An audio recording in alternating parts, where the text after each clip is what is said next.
श्रीगणेशाय नमः।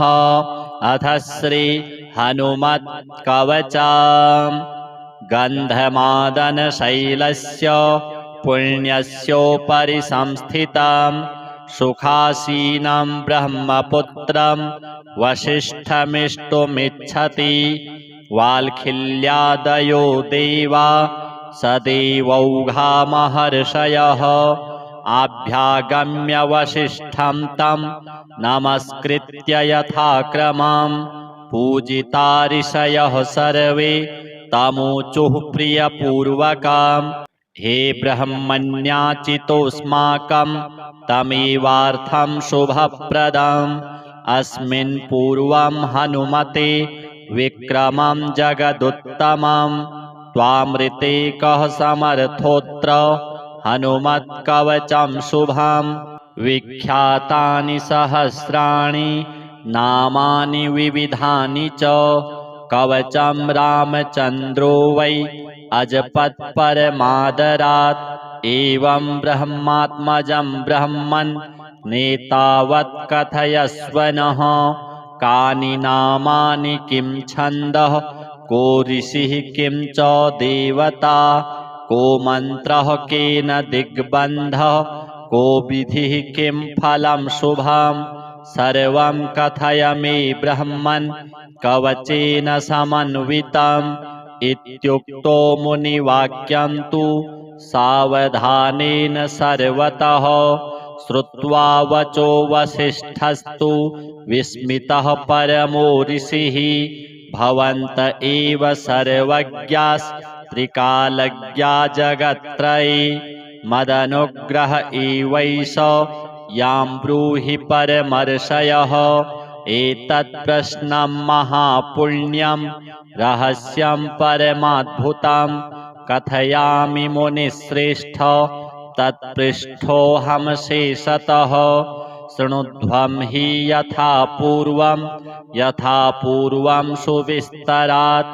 वसिष्ठ उवाच हरिः ॐ विनियोगः अस्य श्री हनुमत् दिव्यकवचस्तोत्रमन्त्रस्य अनुष्टुप् छन्दः। श्रीराम ऋषिः श्रीहनुमान् देवता आञ्जनेयेति शक्तिः वातात्मजेति दैवतं बीजं श्रीहनुमानिति मन्त्रः।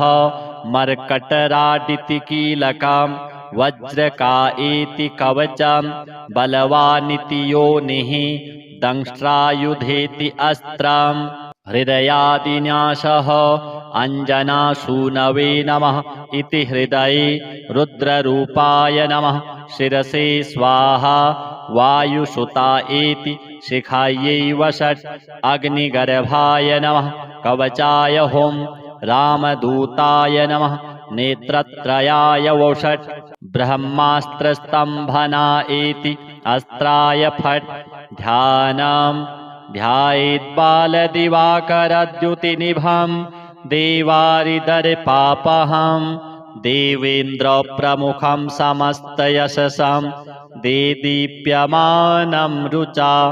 सुग्रीवादिसमस्तवानरयुतं सुव्यक्ततत्त्वप्रियं संरक्तारुणलोचनं पवनजं पीताम्बरालङ्कृतम्।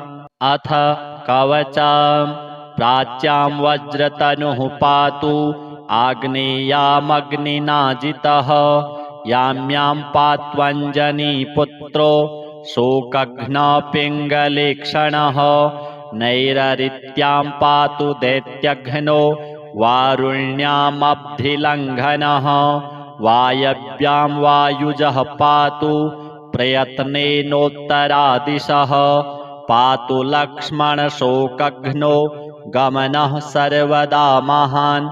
ऐशान्यामीशं पातु यत्नेन नान्यथा। ऊर्ध्वमूर्धात्मनः पातु अधः पातालसाधकः। मन्त्रः ॐ श्री हनुमते महापराक्रमाय सर्वकार्याणि इमानि मम साधय ह्रूं ह्रूं फट् स्वाहा।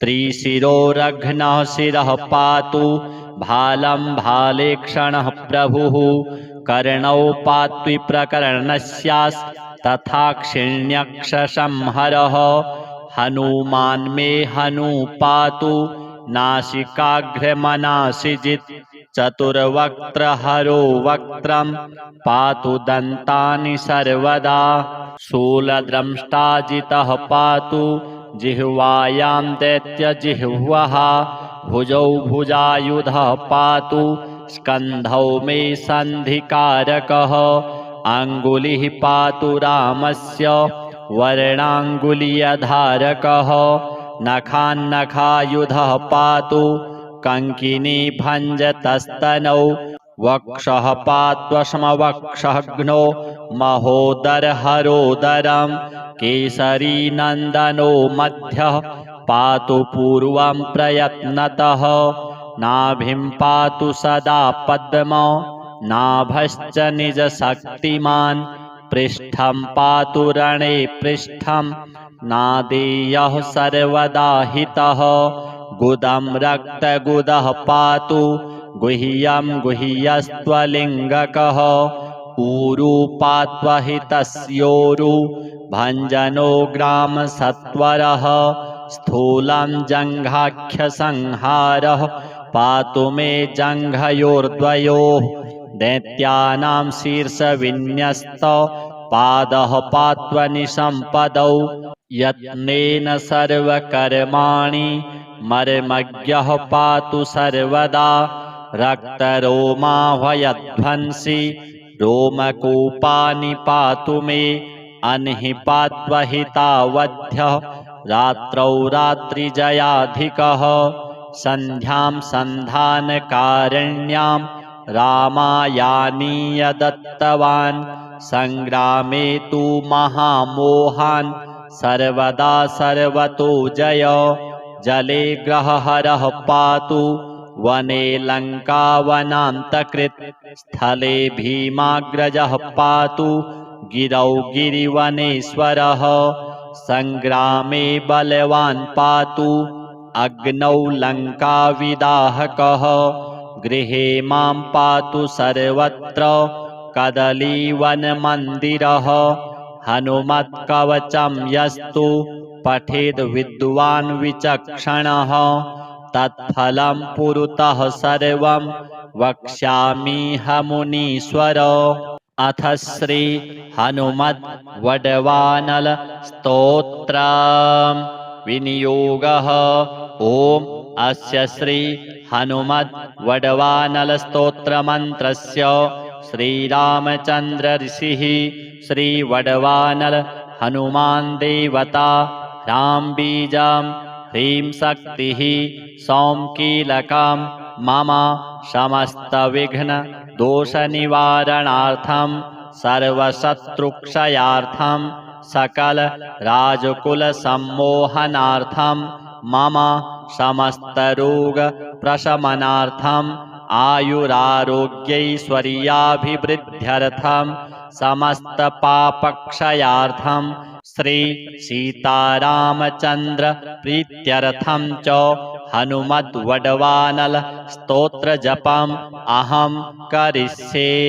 ध्यानम् मनोजवं मारुततुल्यवेगं जितेन्द्रियं बुद्धिमतां वरिष्ठं वातात्मजं वानरयूथमुख्यं श्रीरामदूतं शरणं प्रपद्ये। ॐ ह्रां ह्रीं ॐ नमो भगवते श्री महाहनुमते प्रकटपराक्रम सकल दिङ्मण्डल यशोवितान धवलीकृत जगत्त्रितय वज्रदेह रुद्रावतार लंकापुरी दहन उमा अमल मंत्र उदधिबंधन दश शिरः कृतांतक सीताश्वसन वायुपुत्र अंजनी गर्भ संभूत श्रीराम लक्ष्मणानंदकर कपिसैन्य प्राकार सुग्रीव साह्यारण पर्वतोत्पाटन कुमार ब्रह्मचारिण गंभीरनाद सर्वपापग्रहवारण सर्वज्वरोच्चाटन डाकिनी विध्वंसन। ओम ह्रां ह्रीं ओम नमो भगवते महावीरवीराय सर्वदुःखनिवारणाय ग्रहमण्डल सर्वभूतमण्डल सर्वपिशाचमण्डलोच्चाटन भूतज्वरैकाहिक ज्वरद्वयाहिक ज्वरत्र्याहिक ज्वरचातुर्थिक ज्वरसन्तापज्वर विषमज्वर तापज्वर माहेश्वर वैष्णवज्वरान् छिन्धि छिन्धि यक्ष ब्रह्म राक्षस भूत प्रेत पिशाचान् उच्चाटय उच्चाटय स्वाहा। ओम ह्रां ह्रीं ओम नमो भगवते श्री महाहनुमते। ओम ह्रां ह्रीं ह्रूं ह्रैं ह्रौं ह्रः आं हां हां हां हां। ओम सौं एहि एहि एहि ओम हम ओम हम ओम हम ओम हम। ओम नमो भगवते श्री महाहनुमते श्रवणचक्षुर्भूतानां शाकिनी डाकिनीनां विषमदुष्टानां सर्वविषं हर हर आकाशभुवनं भेदय भेदय छेदय छेदय मारय मारय शोषय शोषय मोहय मोहय ज्वालय ज्वालय प्रहारय प्रहारय सकलमायां भेदय भेदय स्वाहा। ओम ह्रां ह्रीं ओम नमो भगवते महाहनुमते सर्वग्रहोच्चाटन परबलं क्षोभय क्षोभय सकलबन्धनमोक्षणं कुरु कुरु।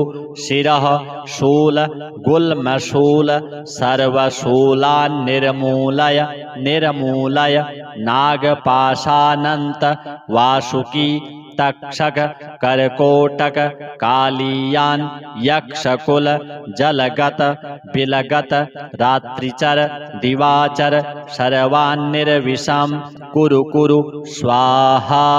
राजभय चोरभय परमंत्र परयंत्र परतंत्र परविद्याच्छेदय छेदय स्वमंत्र स्वयंत्र स्वतंत्र स्वविद्याः प्रकटय प्रकटय सर्वारिष्टान्नाशय नाशय सर्वशत्रून्नाशय नाशय असाध्यं साधय साधय।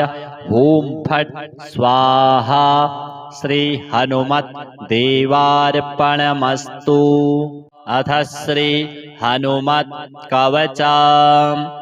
गन्धमादन शैलस्य पुण्यस्योपरि संस्थितं सुखासीनं ब्रह्मपुत्रं वसिष्ठमिष्टुमिच्छति। वाल्खिल्यादयो देवा सदेवौघा महर्षयः आभ्यागम्य वसिष्ठं तं नमस्कृत्य यथाक्रमं पूजिता ऋषयः सर्वे तमूचुः प्रियपूर्वकम्। हे ब्रह्मण्याचितोऽस्माकं तमेवार्थं शुभप्रदम्। अस्मिन् पूर्वं हनुमते विक्रमं जगदुत्तमं त्वामृते कः समर्थोऽत्र हनुमत्कवचं शुभं। विख्यातानि सहस्राणि नामानि विविधानि च कवचं रामचन्द्रो वै अजपत्परमादरात्। एवं ब्रह्मात्मजं ब्रह्मन् नेतावत् कथयस्व नः। कानि नामानि किं छन्दः को ऋषिः किं च देवता को मन्त्रः केन दिग्बन्धः को विधिः किं फलं शुभम्। सर्वं कथय मे ब्रह्मन् कवचेन समन्वितम्। इत्युक्तो मुनिवाक्यं तु सावधानेन सर्वतः। श्रुत्वा वचो वसिष्ठस्तु विस्मितः परमो ऋषिः। भवन्त एव सर्वज्ञास्त्रिकालज्ञा जगत्त्रये मदनुग्रह एवैष यां ब्रूहि परमर्षयः। एतत् प्रश्नं महापुण्यं रहस्यं परमाद्भुतं कथयामि मुनिश्रेष्ठ तत्पृष्ठोऽहं शेषतः शृणुध्वं हि यथा पूर्वं सुविस्तरात् वसिष्ठ उवाच हरिः ओं विनियोगः अस्य श्री हनुमत् दिव्यकवच स्तोत्रमन्त्रस्य अनुष्टुप् छन्दः श्रीराम ऋषिः श्री हनुमान् देवता आञ्जनेयेति शक्तिः वातात्मजेति दैवतं बीजं श्री हनुमानिति मन्त्रः मर्कटराडिति कीलकं वज्रकायेति कवचं बलवानिति योनिः दंष्ट्रायुधेति अस्त्रम् हृदयादिन्यासः अञ्जनासूनवे नमः इति हृदये रुद्ररूपाय नमः शिरसे स्वाहा वायुसुतायेति शिखायै वषट् अग्निगर्भाय नमः कवचाय हुं रामदूताय नमः नेत्रत्रयाय वषट् ब्रह्मास्त्रस्तम्भनायेति अस्त्राय फट् ध्यानं ध्यायेद्बालदिवाकरद्युतिनिभं देवारिदर्पापहं देवेन्द्रप्रमुखं समस्तयशसं देदीप्यमानं रुचा सुग्रीवादिसमस्तवानरयुतं सुव्यक्ततत्त्वप्रियं संरक्तारुणलोचनं पवनजं पीताम्बरालङ्कृतम् अथ कवचं प्राच्यां वज्रतनुः पातु आग्नेयामग्निनाजितः याम्यां पात्वञ्जनीपुत्रो शोकघ्नपिङ्गलेक्षणः नैररित्यां पातु दैत्यघ्नो वारुण्यामब्धिलङ्घनः वायव्यां वायुजः पातु प्रयत्नेनोत्तरादिशः पातु लक्ष्मणशोकघ्नो गमनः सर्वदा महान् ऐशान्यामीशं पातु यत्नेन नान्यथा ऊर्ध्वमूर्धात्मनः पातु अधः पातालसाधकः मन्त्रः ॐ श्री हनुमते महापराक्रमाय सर्वकार्याणि इमानि मम साधय ह्रूं ह्रूं फट् स्वाहा त्रिशिरोरघ्नः शिरः पातु भालं भालेक्षणः प्रभुः कर्णौ पात्विप्रकर्णस्यास् तथा क्षिण्यक्षसंहरः हनुमान् मे हनु पातु नासिकाग्रमनासिजित् चतुर्वक्त्रहरो वक्त्रं पातु दन्तानि सर्वदा शूलद्रंष्टाजितः पातु जिह्वायां दैत्यजिह्वः भुजौ भुजायुधः पातु स्कन्धौ मे सन्धिकारकः अङ्गुलिः पातु रामस्य वर्णाङ्गुलीयधारकः नखान्नखायुधः पातु कङ्किनी भञ्जतस्तनौ वक्षः पात्वश्मवक्षघ्नो महोदरहरोदरं केसरीनन्दनो मध्यः पातु पूर्वं प्रयत्नतः नाभिं पातु सदा पद्म नाभश्च निजशक्तिमान् पृष्ठं पातु रणे पृष्ठं नादेयः सर्वदा हितः गुदं रक्तगुदः पातु गुह्यं गुह्यस्त्वलिङ्गकः ऊरू पात्वहितस्योरु भञ्जनो ग्रामसत्वरः स्थूलं जङ्घाख्यसंहारः पातु मे जङ्घयोर्द्वयोः दैत्यानां शीर्षविन्यस्त पादः पात्वनिसम्पदौ यत्नेन सर्वकर्माणि मर्मज्ञः पातु सर्वदा रक्तरोमाह्वयध्वंसि रोमकूपानि पातु मे अह्नि पात्वहितावध्यः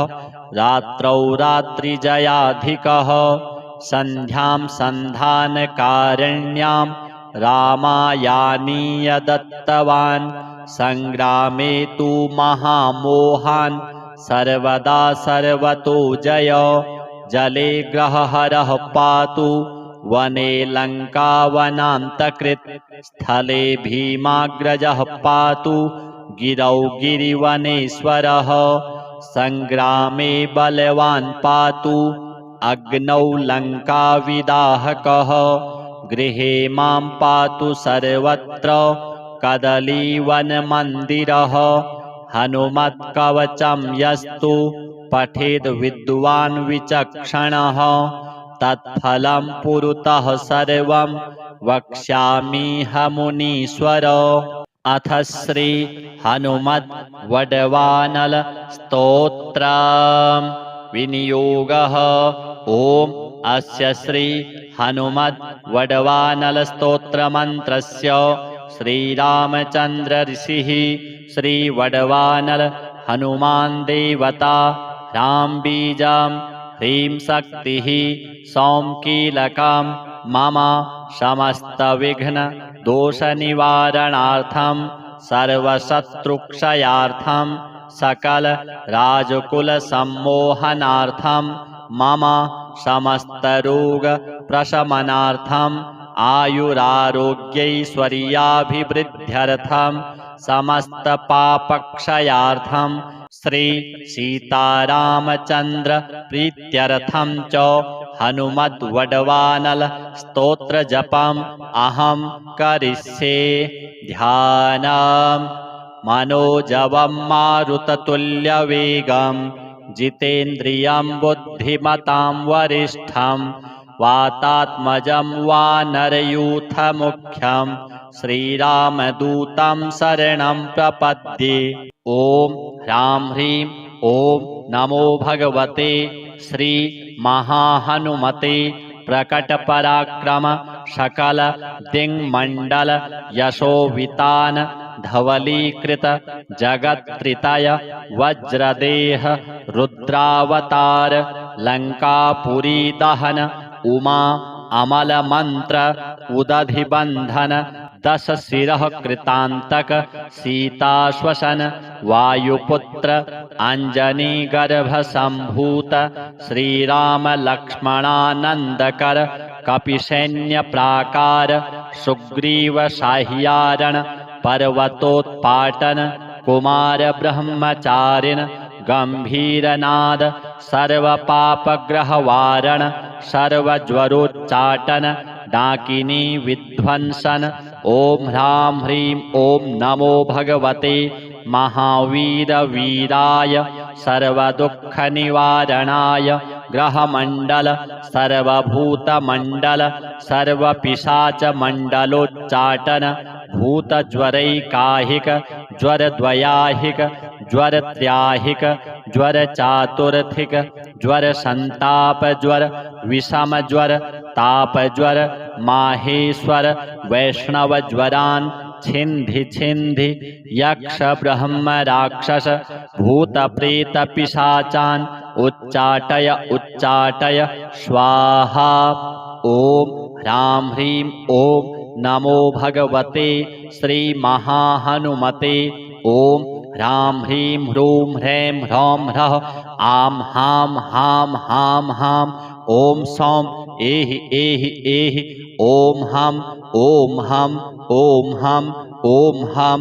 ओम नमो भगवते श्री महाहनुमते श्रवणचक्षुर्भूतानां शाकिनी डाकिनीनां विषमदुष्टानां सर्वविषं हर हर आकाशभुवनं भेदय भेदय छेदय छेदय मारय मारय शोषय शोषय मोहय मोहय ज्वालय ज्वालय प्रहारय प्रहारय सकलमायां भेदय भेदय स्वाहा। ओम ह्रां ह्रीं ओम नमो भगवते महाहनुमते सर्वग्रहोच्चाटन परबलं क्षोभय क्षोभय सकलबन्धनमोक्षणं कुरु कुरु शिरः शूल गुल्मशूल सर्वशूलान् निर्मूलय निर्मूलय नागपाशानन्त वासुकी तक्षक करकोटक कालियान यक्षकुल जलगत बिलगत रात्रिचर दिवाचर सर्वान्निर्विषम कुरु कुरु स्वाहा। राजभय चोरभय परमंत्र परयंत्र परतंत्र परविद्याच्छेदय छेदय स्वमंत्र स्वयंत्र स्वतंत्र स्वविद्याः प्रकटय प्रकटय सर्वारिष्टान्नाशय नाशय सर्वशत्रून्नाशय नाशय असाध्यं साधय साधय। ओम फट स्वाहा। श्री हनुमत देवार्पणमस्तु। अथ श्री हनुमत कवचम्। गन्धमादन शैलस्य पुण्यस्योपरि संस्थितं सुखासीनं ब्रह्मपुत्रं वसिष्ठमिष्टुमिच्छति। वाल्खिल्यादयो देवा सदेवौघा महर्षयः आभ्यागम्य वसिष्ठं तं नमस्कृत्य यथाक्रमं पूजिता ऋषयः सर्वे तमूचुः प्रियपूर्वकम्। हे ब्रह्मण्याचितोऽस्माकं तमेवार्थं शुभप्रदम्। अस्मिन् पूर्वं हनुमते विक्रमं जगदुत्तमम्। त्वामृते कः समर्थोऽत्र हनुमत्कवचं शुभम्। विख्यातानि सहस्राणि नामानि विविधानि च। कवचं रामचन्द्रो वै अजपत्परमादरात्। एवं ब्रह्मात्मजं ब्रह्मन् नेतावत् कथयस्व नः। कानि नामानि किं छन्दः को ऋषिः किं च देवता। को मन्त्रः केन दिग्बन्धः को विधिः किं फलं शुभम्। सर्वं कथय मे ब्रह्मन् कवचेन समन्वितम्। इत्युक्तो मुनिवाक्यं तु सावधानेन सर्वतः। श्रुत्वा वचो वसिष्ठस्तु विस्मितः परमो ऋषिः। भवन्त एव सर्वज्ञास्त्रिकालज्ञा जगत्त्रये। मदनुग्रह एवैष यां ब्रूहि परमर्षयः। एतत् प्रश्नं महापुण्यं रहस्यं परमाद्भुतं। कथयामि मुनिश्रेष्ठ तत्पृष्ठोऽहं शेषतः। शृणुध्वं हि यथा पूर्वं सुविस्तरात्। वसिष्ठ उवाच हरिः ओं विनियोगः अस्य श्री हनुमत् दिव्यकवच स्तोत्रमन्त्रस्य अनुष्टुप् छन्दः। श्रीराम ऋषिः श्री हनुमान् देवता आञ्जनेयेति शक्तिः वातात्मजेति दैवतं बीजं श्री हनुमानिति मन्त्रः। मर्कटराडिति कीलकं वज्रकायेति कवचं बलवानिति योनिः दंष्ट्रायुधेति अस्त्रम्। हृदयादिन्यासः अञ्जनासूनवे नमः इति हृदये रुद्ररूपाय नमः शिरसे स्वाहा। वायुसुतायेति शिखायै वषट् अग्निगर्भाय नमः कवचाय हुं। रामदूताय नमः नेत्रत्रयाय वषट् ब्रह्मास्त्रस्तम्भनायेति अस्त्राय फट्।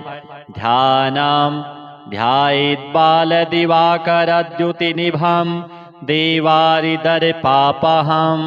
देवेन्द्रप्रमुखं समस्तयशसं देदीप्यमानं रुचा।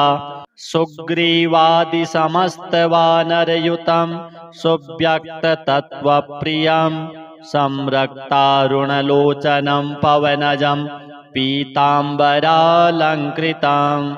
अथ कवचं प्राच्यां वज्रतनुः पातु आग्नेयामग्निना जितः।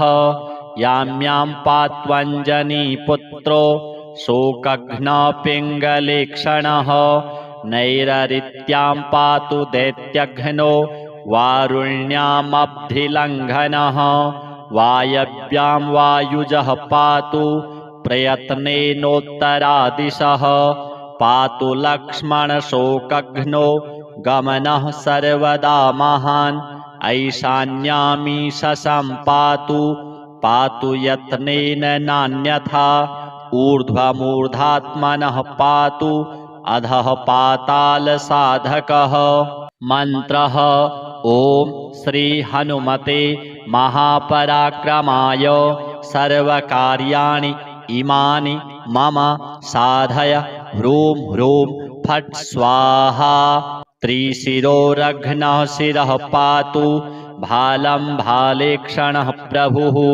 कर्णौ पात्विप्रकरणस्यास् तथा क्षिण्यक्षसंहरः हनुमान् मे हनु पातु नासिकाग्रमनासिजित् चतुर्वक्त्रहरो वक्त्रं पातु दन्तानि सर्वदा शूलद्रंष्टाजितः पातु जिह्वायां दैत्यजिह्वः भुजौ भुजायुधः पातु स्कन्धौ मे सन्धिकारकः अङ्गुलिः पातु रामस्य वर्णाङ्गुलीयधारकः नखान्नखायुधः पातु कङ्किनी भञ्जतस्तनौ वक्षः पात्वश्मवक्षघ्नो महोदरहरोदरं केसरीनन्दनो मध्यः पातु पूर्वं प्रयत्नतः नाभिं पातु सदा पद्म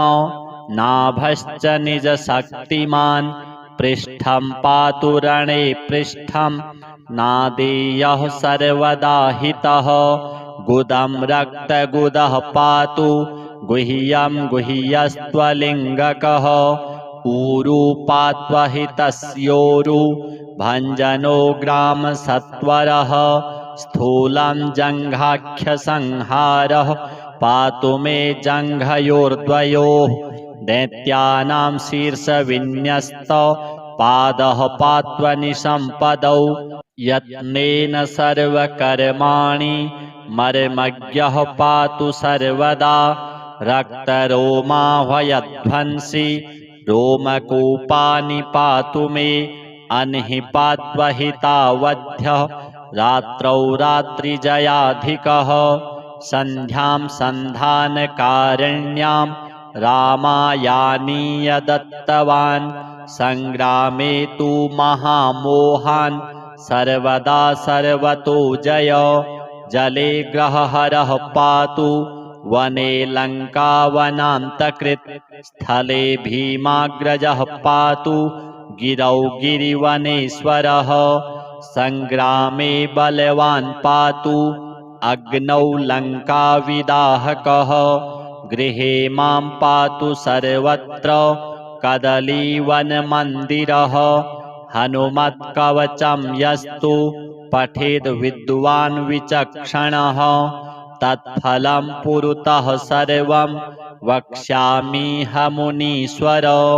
अथ श्री हनुमत् वडवानल स्तोत्र विनियोगः।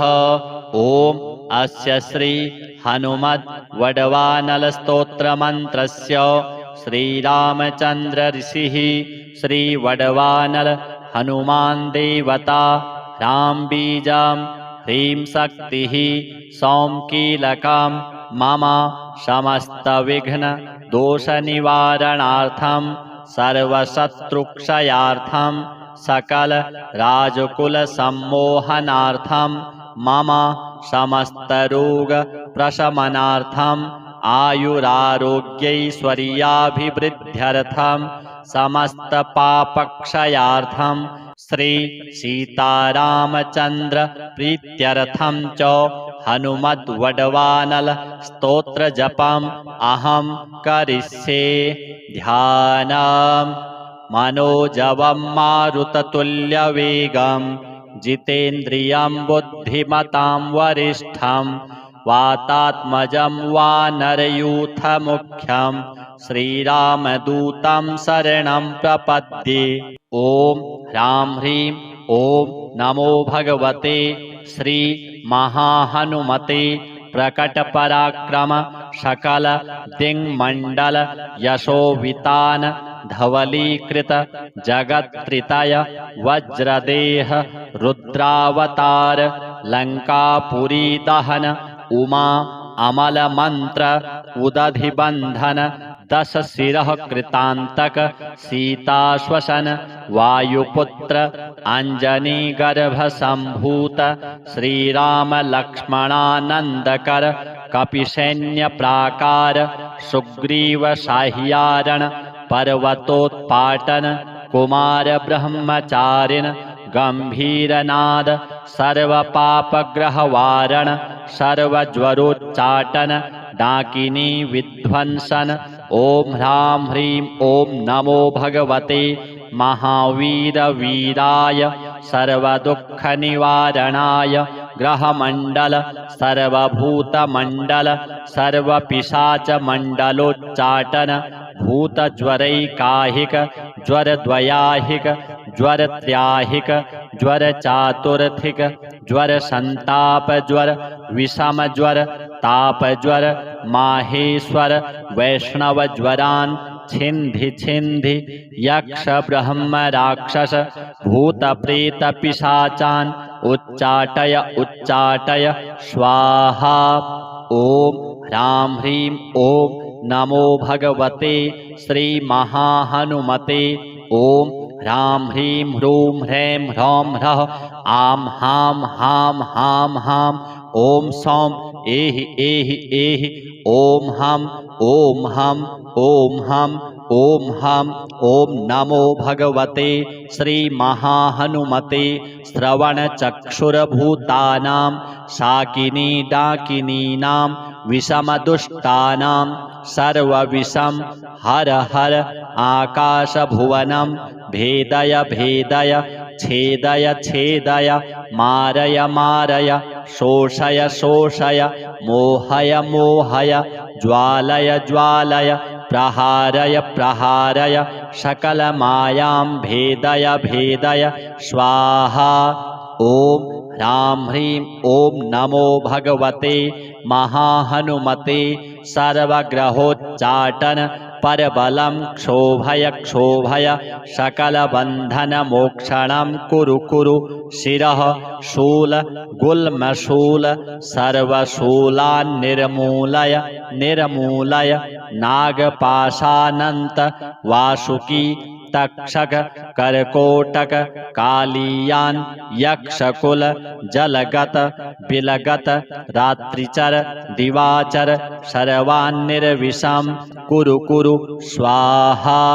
राजभय चोरभय परमंत्र परयंत्र परतंत्र परविद्याच्छेदय छेदय स्वमंत्र स्वयंत्र स्वतंत्र स्वविद्याः प्रकटय प्रकटय सर्वारिष्टान्नाशय नाशय सर्वशत्रून्नाशय नाशय असाध्यं साधय साधय हूं फट् स्वाहा। श्री हनुमत देवार्पणमस्तु। अथ श्री हनुमत कवचम् गन्धमादन शैलस्य पुण्यस्योपरि संस्थितं सुखासीनं ब्रह्मपुत्रं वसिष्ठमिष्टुमिच्छति वाल्खिल्यादयो देवा सदेवौघा महर्षयः आभ्यागम्य वसिष्ठं तं नमस्कृत्य यथाक्रमं पूजिता ऋषयः सर्वे तमुचुः प्रियपूर्वकं हे ब्रह्मण्याचितोऽस्माकं तमेवार्थं शुभप्रदम् अस्मिन् पूर्वं हनुमते विक्रमं जगदुत्तमं त्वामृते कः समर्थोऽत्र हनुमत्कवचं शुभं विख्यातानि सहस्राणि नामानि विविधानि च कवचं रामचन्द्रो वै अजपत्परमादरात् एवं ब्रह्मात्मजं ब्रह्मन् नेतावत् कथयस्व नः। कानि नामानि किं छन्दः को ऋषिः किं च देवता को मन्त्रः केन दिग्बन्धः को विधिः किं फलं शुभम् सर्वं कथय मे ब्रह्मन् कवचेन समन्वितम्। इत्युक्तो मुनिवाक्यं तु सावधानेन सर्वतः श्रुत्वा वचो वसिष्ठस्तु विस्मितः परमो ऋषिः। भवन्त एव सर्वज्ञास्त्रिकालज्ञा जगत्त्रये मदनुग्रह एवैष यां ब्रूहि परमर्षयः। एतत् प्रश्नं महापुण्यं रहस्यं परमाद्भुतं कथयामि मुनिश्रेष्ठ तत्पृष्ठोऽहं शेषतः। शृणुध्वं हि यथा पूर्वं सुविस्तरात्। वसिष्ठ उवाच हरिः ॐ विनियोगः अस्य श्री हनुमत् दिव्यकवचस्तोत्रमन्त्रस्य अनुष्टुप् छन्दः। श्रीराम ऋषिः श्री हनुमान् देवता आञ्जनेयेति शक्तिः वातात्मजेति दैवतं बीजं श्री हनुमानिति मन्त्रः। मर्कटराडिति कीलकं वज्रकायेति कवचं बलवानिति योनिः दंष्ट्रायुधेति अस्त्रम्। हृदयादिन्यासः अञ्जनासूनवे नमः इति हृदये रुद्ररूपाय नमः। शिरसे स्वाहा वायुसुतायेति शिखायै वषट्। अग्निगर्भाय नमः कवचाय हुं रामदूताय नमः नेत्रत्रयाय वषट्। ब्रह्मास्त्रस्तम्भनायेति अस्त्राय फट्। ध्यानं ध्यायेद्बालदिवाकरद्युतिनिभं देवारिदर्पापहं देवेन्द्रप्रमुखं समस्तयशसं देदीप्यमानं रुचा। सुग्रीवादिसमस्तवानरयुतं सुव्यक्ततत्त्वप्रियं संरक्तारुणलोचनं पवनजं पीताम्बरालङ्कृतम्। अथ कवचं प्राच्यां वज्रतनुः पातु आग्नेयामग्निनाजितः। याम्यां पात्वञ्जनीपुत्रो शोकघ्नपिङ्गलेक्षणः। नैररित्यां पातु दैत्यघ्नो वारुण्यामब्धिलङ्घनः। वायव्यां वायुजः पातु प्रयत्नेनोत्तरादिशः। पातु लक्ष्मणशोकघ्नो गमनः सर्वदा महान्। ऐशान्यामीशं पातु यत्नेन नान्यथा। ऊर्ध्वमूर्धात्मनः पातु अधः पातालसाधकः। मन्त्रः ॐ श्री हनुमते महापराक्रमाय सर्वकार्याणि इमानि मम साधय ह्रूं ह्रूं फट् स्वाहा। त्रिशिरोरघ्नः शिरः पातु भालं भालेक्षणः प्रभुः। कर्णौ पात्विप्रकर्णस्यास्तथाक्षिण्यक्षसंहरः। हनुमान् मे हनु पातु नासिकाग्रमनासिजित्। चतुर्वक्त्रहरो वक्त्रं पातु दन्तानि सर्वदा। शूलद्रंष्टाजितः पातु जिह्वायां दैत्यजिह्वः। भुजौ भुजायुधः पातु स्कन्धौ मे सन्धिकारकः। अङ्गुलिः पातु रामस्य वर्णाङ्गुलीयधारकः। नखान्नखायुधः पातु कङ्किनी भञ्जतस्तनौ। वक्षः पात्वश्मवक्षघ्नो महोदरहरोदरं। केसरी नन्दनो मध्यः पातु पूर्वं प्रयत्नतः।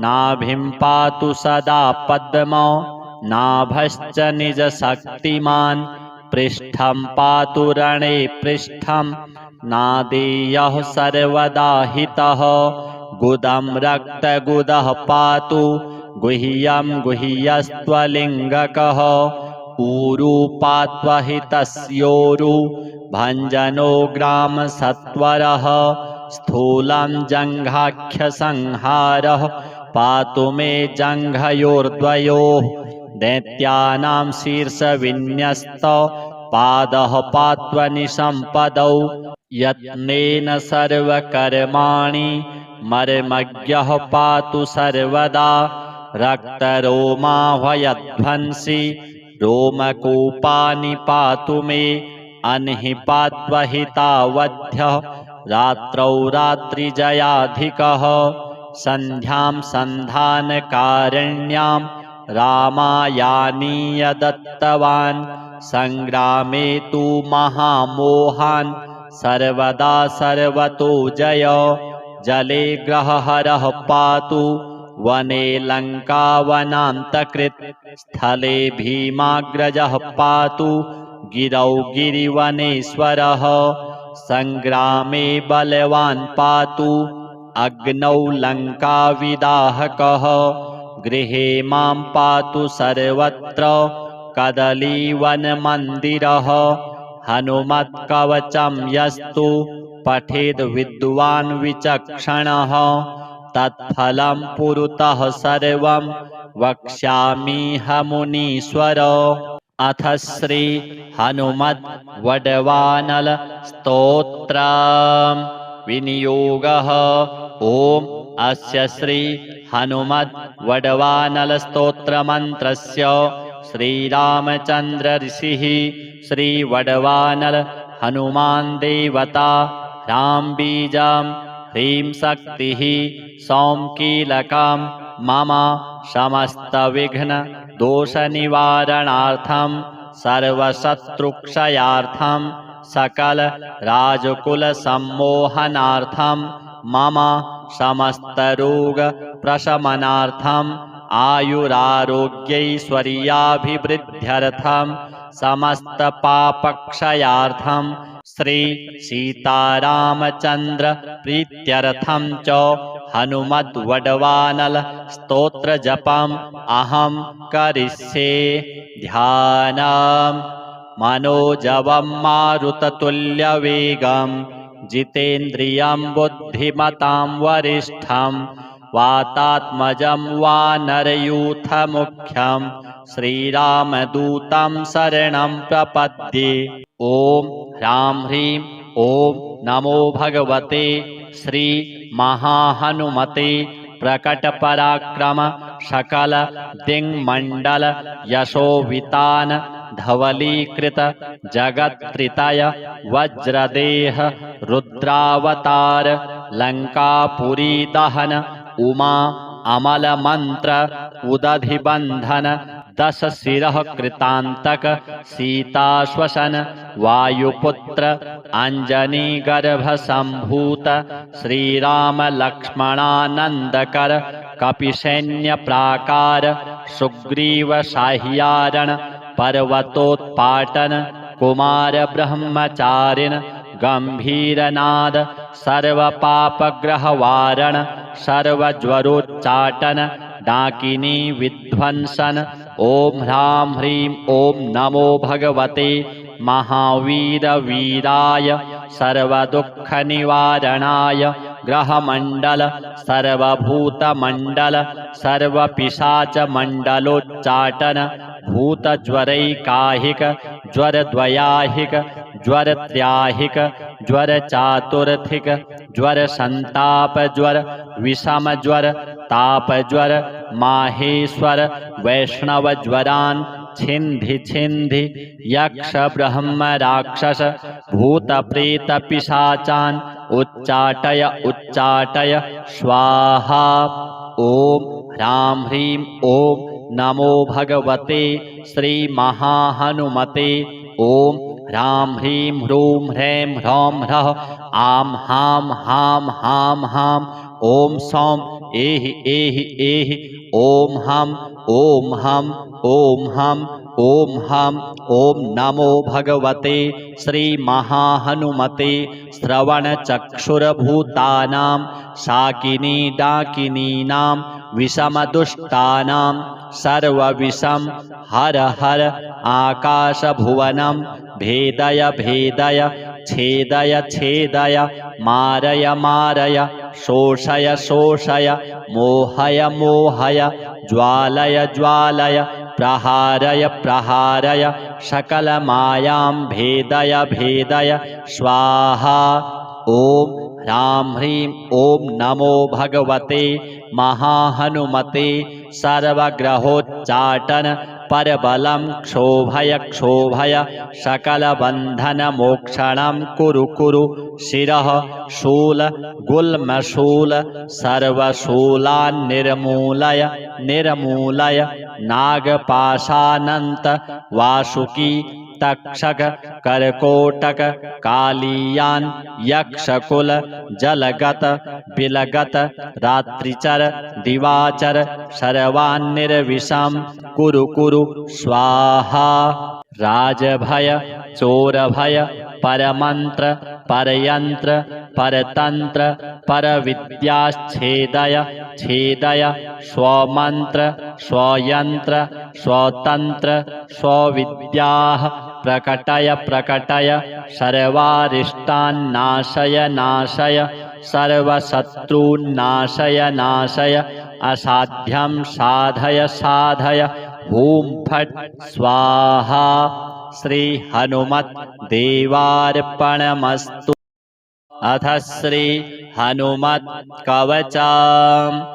गन्धमादन शैलस्य पुण्यस्योपरि संस्थितं सुखासीनं ब्रह्मपुत्रं वसिष्ठमिष्टुमिच्छति वाल्खिल्यादयो देवा सदेवौघा महर्षयः आभ्यागम्य वसिष्ठं तं नमस्कृत्य यथाक्रमं पूजिता ऋषयः सर्वे तमूचुः प्रियपूर्वकम् हे ब्रह्मण्याचितोऽस्माकं तमेवार्थं शुभप्रदम् अस्मिन् पूर्वं हनुमते विक्रमं जगदुत्तमं त्वामृते कः समर्थोऽत्र हनुमत्कवचं शुभं विख्यातानि सहस्राणि नामानि विविधानि च कवचं रामचन्द्रो वै अजपत्परमादरात् एवं ब्रह्मात्मजं ब्रह्मन् नेतावत् कथयस्व नः कानि नामानि किं छन्दः को ऋषिः किं च देवता को मन्त्रः केन दिग्बन्धः को विधिः किं फलं शुभं सर्वं कथय मे ब्रह्मन् कवचेन समन्वितम् इत्युक्तो मुनिवाक्यं तु सावधानेन सर्वतः श्रुत्वा वचो वसिष्ठस्तु विस्मितः परमो ऋषिः भवन्त एव सर्वज्ञास्त्रिकालज्ञा जगत्त्रये मदनुग्रह एवैष यां ब्रूहि परमर्षयः एतत् प्रश्नं महापुण्यं रहस्यं परमाद्भुतं कथयामि मुनिश्रेष्ठ तत्पृष्ठोऽहं शेषतः शृणुध्वं हि यथा पूर्वं सुविस्तरात् वसिष्ठ उवाच हरिः ॐ विनियोगः अस्य श्री हनुमत् दिव्यकवचस्तोत्रमन्त्रस्य अनुष्टुप् छन्दः श्रीराम ऋषिः श्रीहनुमान् देवता आञ्जनेयेति शक्तिः वातात्मजेति दैवतं बीजं श्रीहनुमानिति मन्त्रः मर्कटराडिति कीलकं वज्रका इति कवचं बलवानिति योनिः दंष्ट्रायुधेति अस्त्रं हृदयादिन्यासः अंजनासूनवे नमः इति हृदये रुद्ररूपाय नमः शिरसे स्वाहा वायुसुता एति शिखायै वषट् अग्निगर्भाय नमः कवचाय होम रामदूताय नमः नेत्रत्रयाय वषट् ब्रह्मास्त्रस्तंभना एति अस्त्राय फट् ध्यानं ध्यायेद्बालदिवाकरद्युतिनिभं देवारिदर्पापहं देवेन्द्रप्रमुखं समस्तयशसं देदीप्यमानं रुचा सुग्रीवादिसमस्तवानरयुतं सुव्यक्ततत्त्वप्रियं संरक्तारुणलोचनं पवनजं पीताम्बरालङ्कृतम्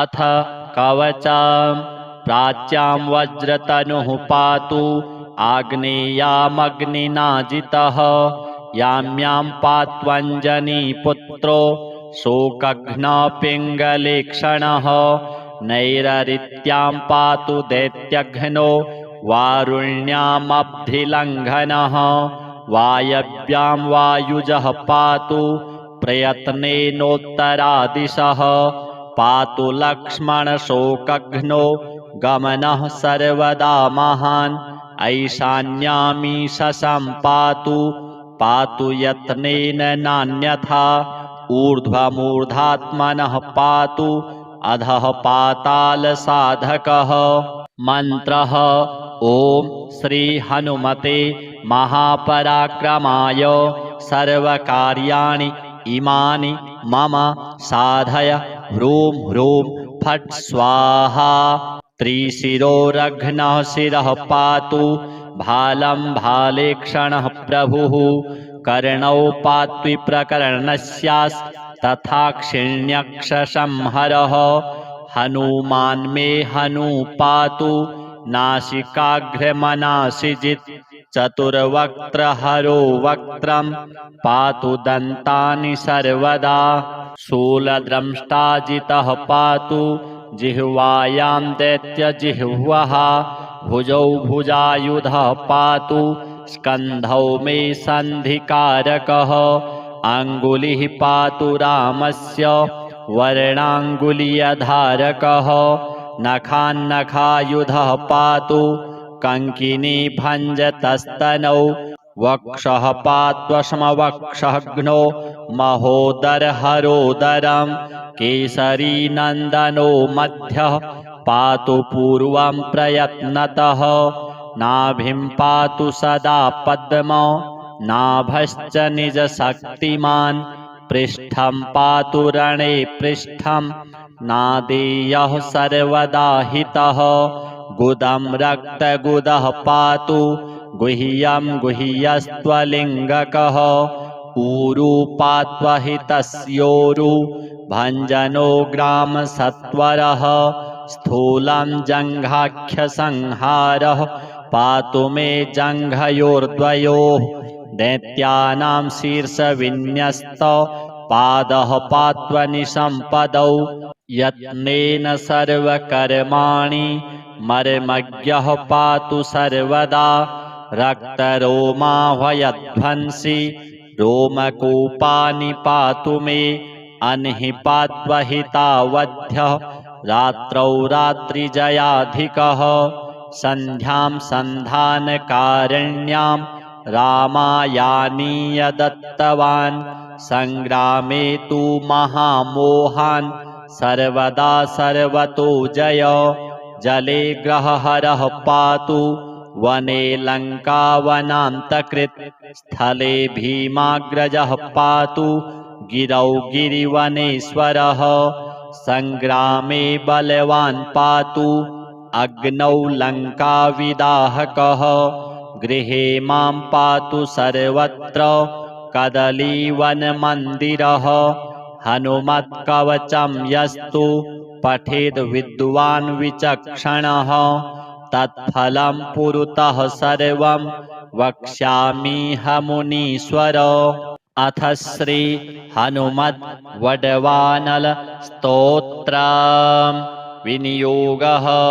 ओम अस्य श्री हनुमत् वडवानल स्तोत्र मंत्रस्य श्रीरामचंद्र ऋषिः श्री वडवानल हनुमान देवता ह्रां बीजं ह्रीं शक्तिः सौं कीलकं मम समस्तविघ्न दोषनिवारणार्थं सर्वशत्रुक्षयार्थं सकल राजकुलसम्मोहनार्थं मम समस्तरोग प्रशमनार्थं आयुरारोग्यैश्वर्याभिवृद्ध्यर्थं समस्तपापक्षयार्थं श्री सीतारामचंद्र प्रीत्यर्थं च हनुमद्वडवानल स्तोत्र जपम अहं करिष्ये। ध्यानम् मनोजवं मारुततुल्यवेगं जितेन्द्रियं बुद्धिमतां वरिष्ठं वातात्मजं वानरयूथमुख्यं श्रीरामदूतं शरणं प्रपद्ये।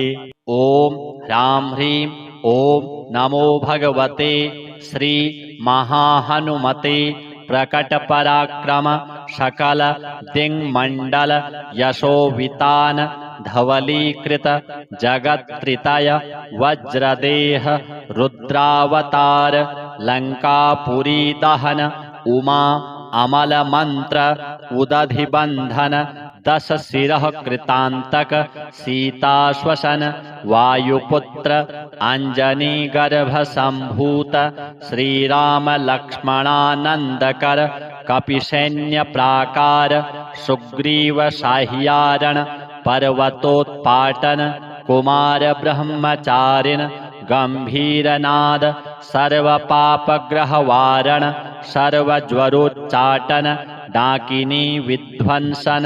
ओम ह्रां ह्रीं ओम नमो भगवते महावीर वीराय सर्वदुःखनिवारणाय ग्रहमंडल सर्वभूतमंडल सर्वपिशाचमंडलोच्चाटन भूतज्वरैकाहिक ज्वरद्वयाहिक ज्वरत्र्याहिक ज्वरचातुर्थिक ज्वरसन्तापज्वर विषमज्वर तापज्वर माहेश्वर वैष्णवज्वरान् छिन्धि छिन्धि यक्ष ब्रह्म राक्षस भूत प्रेत पिशाचान् उच्चाटय उच्चाटय स्वाहा। ओम ह्रां ह्रीं ओम नमो भगवते श्री महाहनुमते। ओम ह्रां ह्रीं ह्रूं ह्रैं ह्रौं ह्रः आं हां हां हां हां ओम सौं एहि एहि एहि ओम हम ओम हम ओम हम ओम हम। ओम नमो भगवते श्री महाहनुमते श्रवणचक्षुर्भूतानां शाकिनी डाकिनीनां विषमदुष्टानां सर्वविषं हर हर आकाशभुवनं भेदय भेदय छेदय छेदय मारय मारय शोषय शोषय मोहय मोहय ज्वालय ज्वालय प्रहारय प्रहारय सकलमायां भेदय भेदय स्वाहा। ओम ह्रां ह्रीं ओम नमो भगवते महाहनुमते सर्वग्रहोच्चाटन परबलं क्षोभय क्षोभय सकलबन्धनमोक्षणं कुरु कुरु शिरः शूल गुल्मशूल सर्वशूलान् निर्मूलय निर्मूलय नागपाशानन्त वासुकी तक्षक करकोटक कालीयान यक्षकुल जलगत बिलगत रात्रिचर दिवाचर सर्वान्निर्विषं कुरु कुरु स्वाहा। राजभय चोरभय परमंत्र परयंत्र परतंत्र परविद्याच्छेदय छेदय स्वमंत्र स्वयंत्र स्वतंत्र स्वविद्याः प्रकटय प्रकटय सर्वारिष्टान्नाशय नाशय सर्वशत्रून्नाशय नाशय असाध्यं साधय साधय हूं फट् स्वाहा। श्री हनुमत देवार्पणमस्तु।